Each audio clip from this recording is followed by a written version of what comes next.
So here we have the Ford Fiesta titanium power shift on a 67 plate.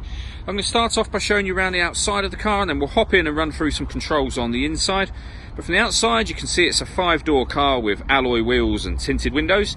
Let's start off inside the boot and then work our way around the rest of the car from there. The boot, you'll see we have reversing sensors, plenty of boot space as well, along with that 60/40 split folding rear seat. Okay, so we're just going to work our way back round to the front of the car now, and then we'll hop in and run through some controls on the inside. But now that we've done a full circle of it, you can see it's in lovely condition the whole way round.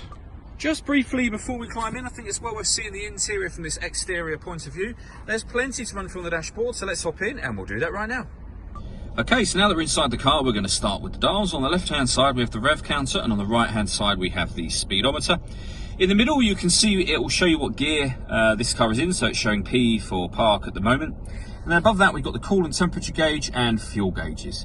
The information displayed at the top, which is currently a digital readout for the speedometer, can be changed using buttons on the steering wheel. You have trip computer information, and you can see all the other menus that are available to you, including satellite navigation, your audio menu, and then back round to the beginning again. The buttons I was using to do that are these ones on the right hand side just here.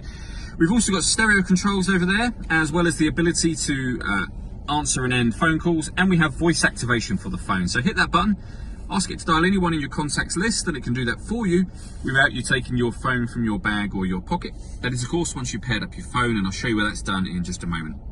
On the left hand side here we have cruise control and speed limiter, as well as stereo controls further along the bottom just there, and you can mute the stereo on the right hand side.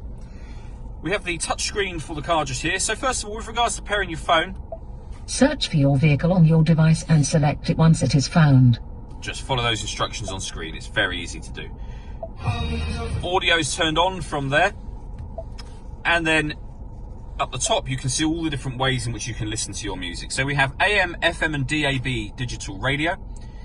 You can stream music wirelessly via Bluetooth audio, and there are 2 USB inputs in this car as well. So if you plug devices into those, you have 2 extra boxes appear up on this screen.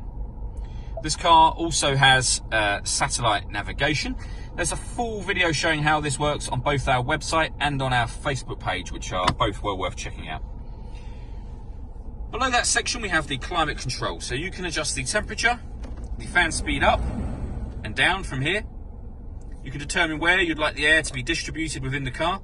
Then hit that button to turn the air conditioning on, or you can hit auto and the car will maintain, in this case, 28.5 degrees by taking control of the fan speed itself, which you can hear it doing now. And to override it, you just readjust the fan speed yourself. This car's also got a heated rear screen, as you may expect, but it's got a proper heated electric front screen just there as well. Either side of the automatic gear lever, we've got a 12-volt charging socket and one of the 2 USB inputs. The automatic gearbox, of course, and then finally these 2 buttons here. So this one turns off the traction control for the car, and this turns off the stop and start. So this car's designed to cut out in traffic when the car is stationary to save you fuel. That button turns that system off. All that leaves me to say is thank you for taking the time to watch this video. If you'd like to come and see the car in person and have a test drive, please feel free to call any of our MJA sites. We'd love to hear from you soon.